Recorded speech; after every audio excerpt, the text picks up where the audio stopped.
नमस्कार दोस्तों। पिछली वीडियो में इकाई का अंक ज्ञात करना हम सीख चुके हैं। अब आज एक नया पार्ट गुणनखंड है, जो इसका तीसरा पार्ट है, उसकी शुरुआत करते हैं। ठीक है, तो सबसे पहले डिफिनीशन देखिए गुणनखंड की। गुणनखंड की डिफिनीशन क्या है? कोई संख्या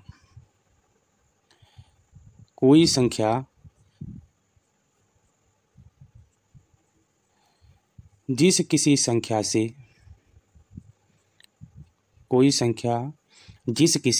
से विभक्त होता है। कोई संख्या जिस किसी संख्या से विभक्त होता है। ठीक है, कोई संख्या जिस किसी संख्या से विभक्त होता है।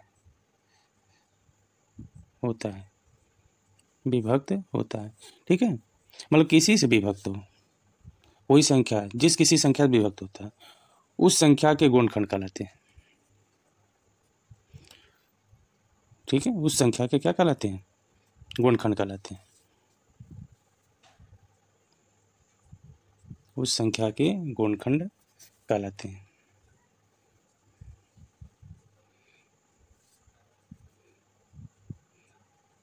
ठीक है, कोई संख्या जिस किसी संख्या से विभक्त होता है, उस संख्या के गुणनखंड कहलाते हैं।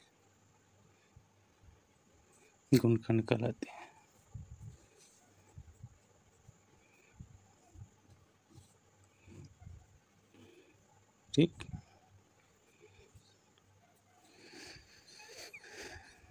विभक्त होता है उस संख्या के गुणनखंड कहलाते हैं। ठीक, जैसे 1 है तो 1 का गुणनखंड 1 होगा, 2 है तो इसके 2 गुणनखंड होंगे, 1 और 2 होगा।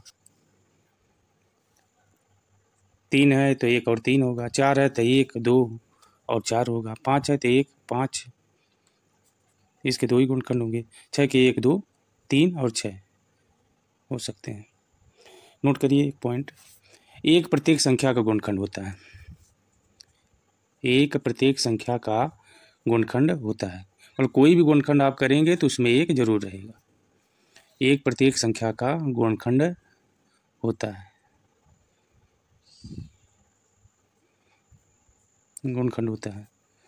कोई भी गुणनखंड करेंगे उसमें 1 अनिवार्य है। 1 तो गुणनखंड पक्का होना है। ठीक है, दूसरी पॉइंट है, नोट करिए, संख्या स्वयं का एक गुणनखंड होता है। संख्या स्वयं का एक गुणनखंड होता है।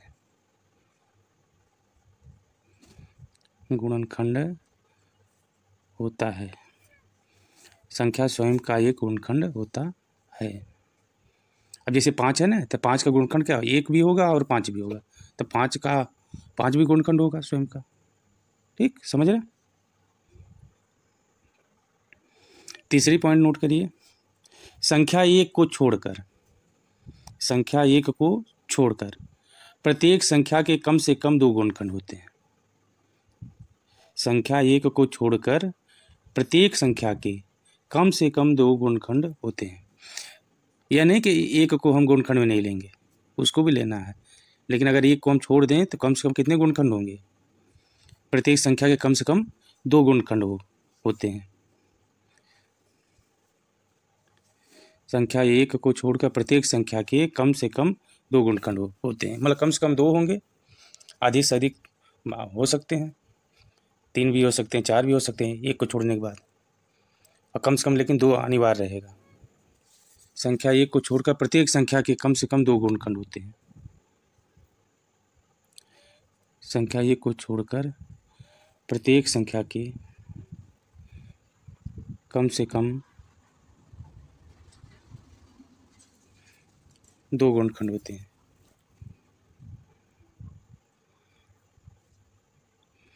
जैसे 4 है, अब 4 है तो उसका गुणनखंड 2 भी होगा और 4 भी होगा। चलिए अगली पॉइंट, प्रत्येक संख्या के अनंत गुणज होते हैं। प्रत्येक संख्या के अनंत गुणज होते हैं। गुणज का मतलब होता है अपवर्त। प्रत्येक संख्या के अनंत गुणज होते हैं। गुणज मतलब अपवर्त होता है, जैसे 2 का अपवर्त या 2 का गुणज। प्रत्येक संख्या का अनंत गुणज होते हैं, जैसे 2 का गुणज या 2 का अपवर्त। 2 का गुणज, तो 2 का गुणज माने 2 का पहाड़ा, वही 2 का पहाड़ा जो होता है ना, वही लिखेंगे 2 का गुणज। 2, 4, 6, 8, ठीक है, ऐसे लिख सकते हैं। 10, 12 पहाड़ा पढ़ेंगे, 2 दाम में 20 होता है। 2 इग्रेनियम जो है, हाँ 2 इग्रेनियम 22 हो जाएगा। ऐसे ही मतलब बढ़ता चला जाएगा। 2 बरेनियम 24 होगा। मतलब अनंत गुणज होते हैं। प्रत्येक संख्या के क्या होते हैं? प्रत्येक संख्या का अनंत गुणज होते हैं। अगर पूछा जाए प्रत्येक संख्या कितने गुणज होते हैं, कितने अपवर्त होते हैं, तो प्रत्येक संख्या के अनंत गुणज होते हैं, अपवर्त होते हैं। ठीक है, अगली पॉइंट नोट करिए।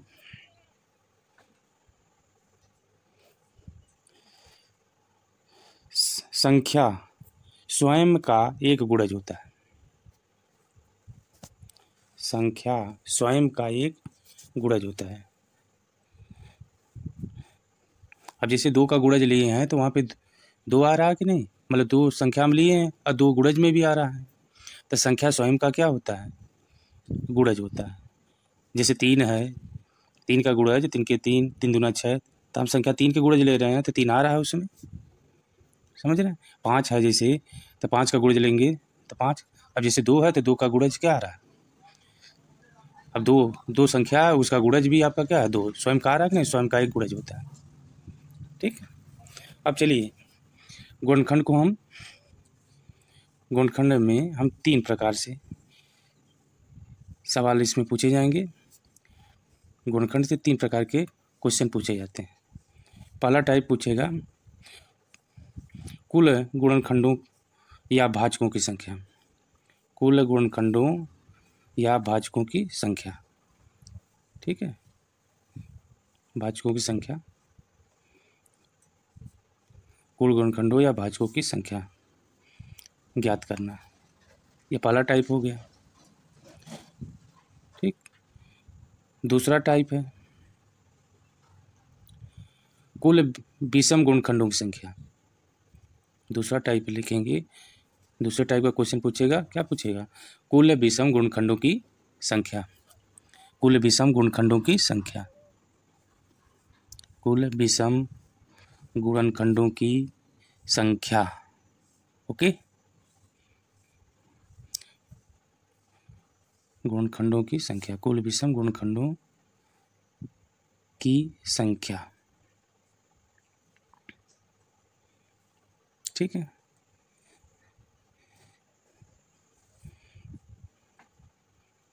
ज्ञात करना, ये दूसरा टाइप है। और तीसरा टाइप पूछेगा, तीसरा टाइप देखिए, पूछेगा सम गुणनखंडों की संख्या।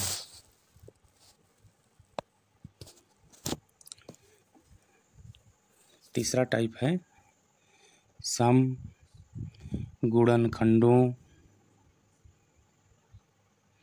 गुणनखंडों की संख्या ज्ञात करना।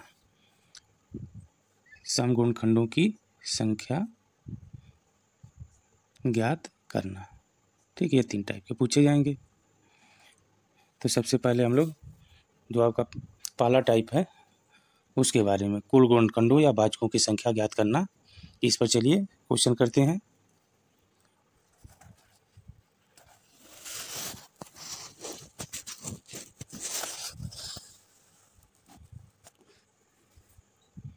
चलिए पहले टाइप हम करेंगे कुल गुणनखंडों या भाजकों की संख्या ज्ञात करना। तो ये क्वेश्चन नोट करिए।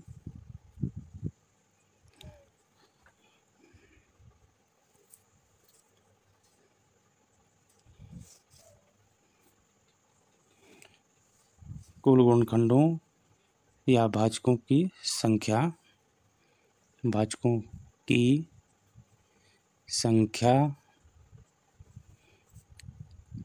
ज्ञात करना। ओके, चलिए क्वेश्चन लिखते हैं एक।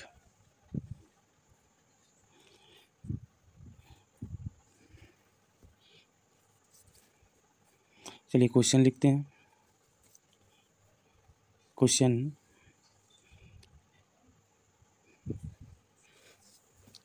120 में कुल गुणनखंडों की संख्या क्या होगी? 120 में कुल गुणनखंडों की संख्या क्या होगी? 120 में कुल गुणनखंडों की संख्या क्या होगी? ठीक है, 120 में कुल गुणनखंडों की संख्या क्या होगी? अब कुल गुणनखंडों की संख्या पूछी जा रही है इसमें, टोटल कितने गुणनखंड 120 में होंगे इसके बारे में पूछा जा रहा है। ओके, तो चलिए जनरल हम पता करते हैं। इसका सलूशन देखिए, जो हम बताने जा रहे हैं पहले जो बता रहे हैं इसको आपको एग्जाम में नहीं करना है, दूसरा टाइप वैकल्पिक विधि वह बताएंगे। अब जैसे 120 है, 1 से विभाज्य हो जाएगा। 120 किससे विभाज्य होगा? 1 से होगा, 1 लिखेंगे। और किससे होगा? 2 से। और किससे विभाज्य होगा? 3 से। और किससे विभाज्य होगा 120? 4 से। इसके बाद 5 से, फिर 6 से, फिर 8 से। इसके बाद किससे विभाज्य होगा? 10 से, फिर 12 से, फिर 15 से विभाज्य होगा। 15 से 20 से हो जाएगा। अब 24 और 20 हो गया, 24 और 30, 30 से विभाज्य होगा। और किससे विभाज्य होगा 120? 40 से विभाज्य होगा, और 60 से विभाज्य होगा, और 120। ठीक है, मतलब जिससे जिससे विभाज्य होगा 120 में उसको हम लिखेंगे। 120 जिस भी संख्या से विभाज्य होगा। तो टोटल कितने हो गए? 16। टोटल कितने हो गए? 16 हो गए। तो कुल गुणनखंडों की संख्या कितनी है? 16। 1 से लेकर हमने जो निकाले 1, 2, ये टोटल संख्या है 16 है। ठीक है, लेकिन इससे नहीं लगाना है।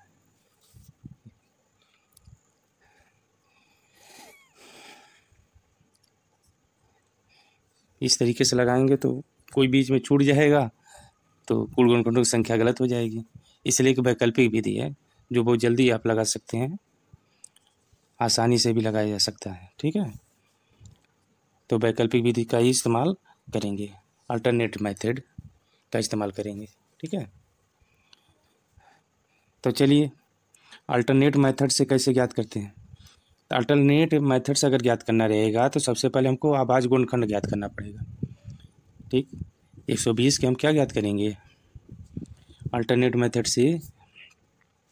चलिए ज्ञात करते हैं। इसके लिए हमको अभाज्य गुणनखंड ज्ञात करना पड़ेगा। अल्टरनेट मेथड, वैकल्पिक विधि, वैकल्पिक विधि। ठीक है, तो सबसे पहले हम लोग 120 जो दिया गया है उसका अभाज्य गुणनखंड ज्ञात करेंगे 120 का।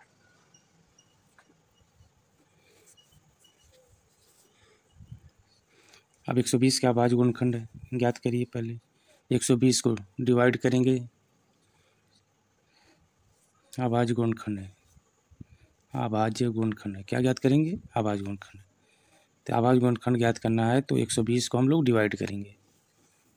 तो 120 2 से डिवाइड हो जाएगा, 2 छक्का 12, 0 आ गया।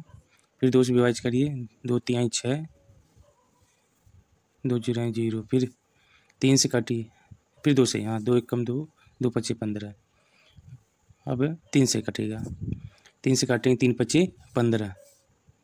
अब 5 से काटिए, 5 एकम 5।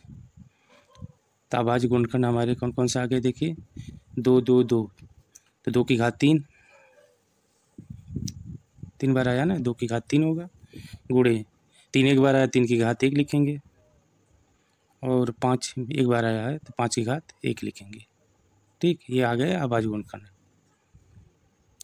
अब देखिए इसमें सिर्फ जो घाते रहते हैं, अगर टोटल गुणनखंड आपको बताने हैं तो जो घाते रहेंगे उसमें एक जोड़ देंगे, एक जोड़कर गुणा कर देंगे।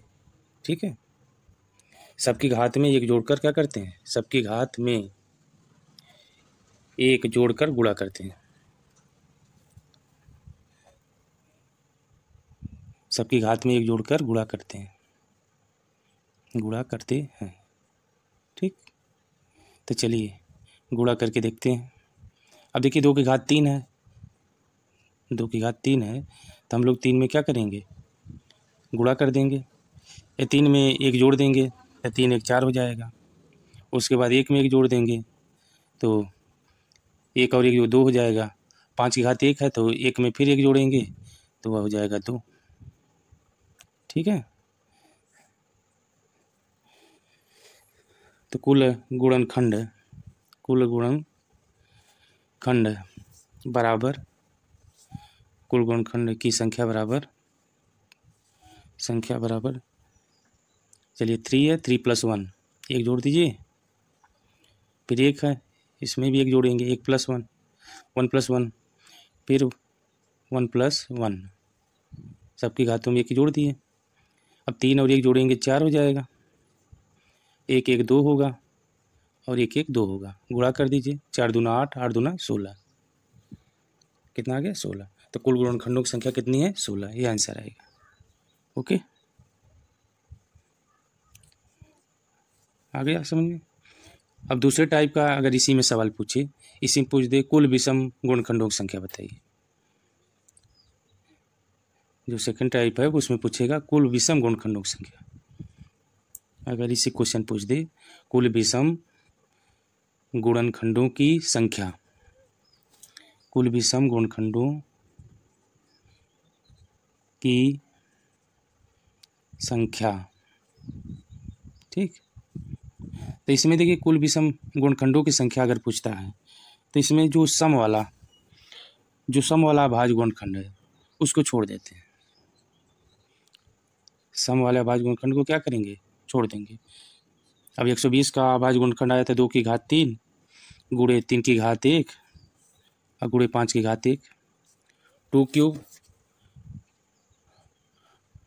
हाँ ठीक है, 2 का क्यूब हो गया, ये अभाज्य गुणनखंड आए थे। तो इसमें जब कुल विषम गुणनखंडों की संख्या बतानी है तो जो सम अभाज्य गुणनखंड है 2 आपका है उसको छोड़ देंगे, तो बचा क्या 3 की घात 1 गुणे 5 की घात 1, ये अभाज्य गुणनखंड बचा, ठीक। नियम वही है, घात में 1 जोड़ करके गुणा कर देते हैं, इसको छोड़ दीजिए, सम को जो सम अभाज्य गुणनखंड है छोड़ दीजिए। अब कुल गुणनखंडों की संख्या बतानी है तो उसमें वही 1 जोड़कर, घातों में 1 जोड़कर गुणा कर देते हैं। तो 1 में 1 जोड़ेंगे, 1 में 1 जोड़ेंगे गुणे 5 की घात 1 है तो उसमें भी 1 जोड़ दीजिए, 1 में 1, ठीक। तो 1 1 2 हो गया और यह भी 1 1 2 हो गया, 2 दूना 4, तो कुल विषम गुणनखंडों की संख्या कितनी होगी 4 होगी, ठीक है।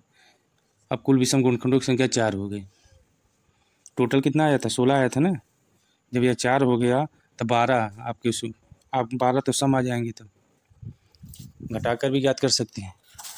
सम तीसरा टाइप है सम गुणनखंडों की संख्या। तो देखिए सम गुणनखंडों की संख्या कैसे ज्ञात करेंगे, सम गुणनखंडों की संख्या, अब इसको ज्ञात करना रहेगा। तो इसमें देखिए जो सम अभाज्य गुणनखंड रहेंगे उसमें एक जो है जोड़ते नहीं है, अगर सम गुणनखंड ज्ञात करना है तो एक उसमें नहीं जोड़ेंगे, सम अभाज्य गुणनखंड वाले घात में एक नहीं जोड़ा जाएगा, बाकी में जोड़ा जाएगा, विषम वाले में जोड़ा जाएगा लेकिन सम वाले में नहीं जोड़ा जाएगा। तो लिखिए सम अभाज्य गुणनखंड में एक नहीं जोड़ते हैं, सम अभाज्य गुणनखंड में एक नहीं जोड़ते, बाकी में एक जोड़कर गुणा करते हैं। सम अभाज्य गुणनखंड में एक नहीं जोड़ते, एक नहीं जोड़ते, बाकी में एक जोड़कर गुणा करते हैं, एक जोड़कर गुणा करते हैं, ठीक। तो चलिए तो सम वाला, सम की घात 3 है तो 3 लिखेंगे, घात 2 की घात 3 दी गई ना, तो 2 सम है, उसकी घात 3 है तो इसमें 1 नहीं जोड़ा जाएगा, 3 लिखिए गुणे, इसमें 1 जोड़ेंगे, 1 जोड़ेंगे 1 + 1 जोड़ा जाएगा, गुणे। अब देखिए 5 घात 1 है, यह भी सम है तो इसमें भी 1 जोड़ दीजिए, 1 + 1 तो आ गया 3 गुणे 2, 2 गुणे, हाँ 2, 3 गुणे 2 गुणे 2 तो 3 दूना 6, 6 दूना 12, 12 आ जाएगा, 12। टोटल 16 आए थे ना, तो देखिए यहाँ पर सम गुणनखंड कितने आ गए, अरे 3 दूना 6, 6 दूना 12, 12 लिखे, ठीक है 12 होंगे। अब देखिए 12 सम हो गए, अभी सम कितने हो गए, 4 हो गए, तो 12 और 4 जोड़ेंगे तो टोटल कितनी संख्या होगी, 16, तो टोटल गुणनखंड कितने होंगे, 16, असम गुणनखंडों की संख्या 12 आ गई, ठीक, ठीक है। चलिए क्वेश्चन लिखते हैं, बहुत अच्छा क्वेश्चन है। 64 में कुल गुणनखंड की संख्या, 64 में कुल गुणनखंडों की संख्या, 64 में कुल गुणनखंडों की संख्या, 64 में कुल गुणनखंडों की संख्या।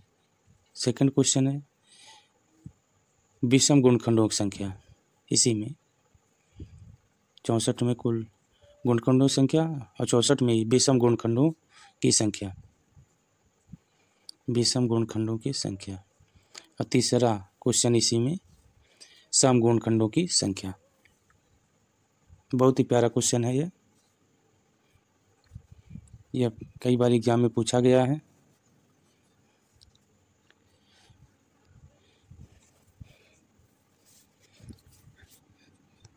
तो 64 का सबसे पहले अभाज्य गुणनखंड ज्ञात करिए।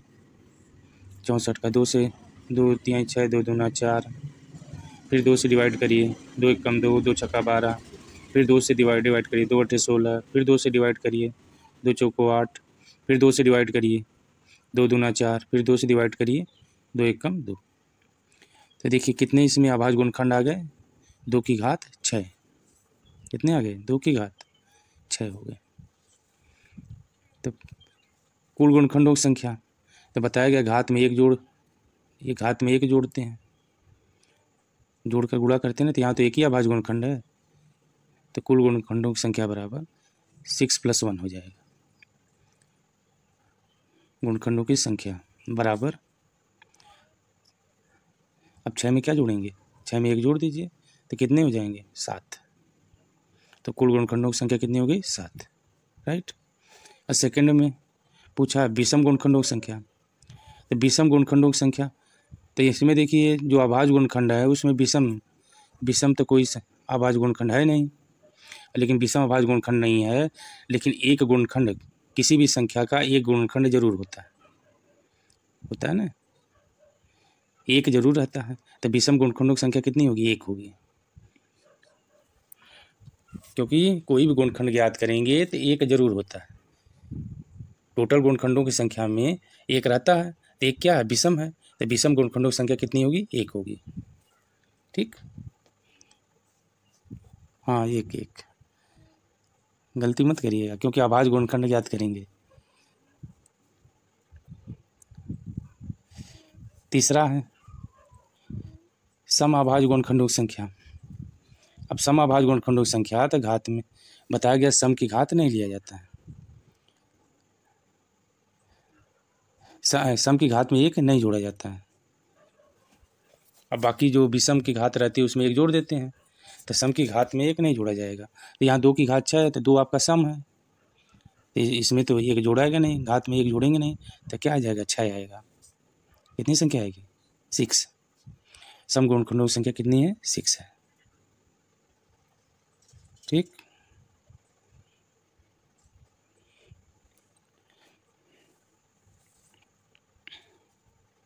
ठीक, चलिए एक क्वेश्चन है 135 में कुल गुणनखंडों की संख्या, विषम गुणनखंडों की संख्या, अभाज्य गुणनखंडों की संख्या। 135 का बतानी है। कमेंट बॉक्स में आप लोग इस पर कमेंट करेंगे, ठीक है। 135 का बताना है, 135 का आप लोग बताएंगे। हाँ हाँ ठीक है भाई, एक सबका गुणनखंड होता है, नहीं कोई दिक्कत नहीं ना। एक जो है चाहे सम संख्या रहे चाहे विषम संख्या रहे, वह एक सबका गुणनखंड होता है। कुल गुणनखंडों की संख्या में आपका एक जरूर गुणनखंड एक रहेगा। तो विषम गुणनखंड, विषम संख्या उसमें बतानी है, गुणनखंडों की संख्या तो एक रहेगा ही। ओके, ठीक ठीक ठीक ठीक ठीक। वीडियो देखने के लिए आपका बहुत बहुत धन्यवाद। हमारे चैनल को सब्सक्राइब करिए। Thank you.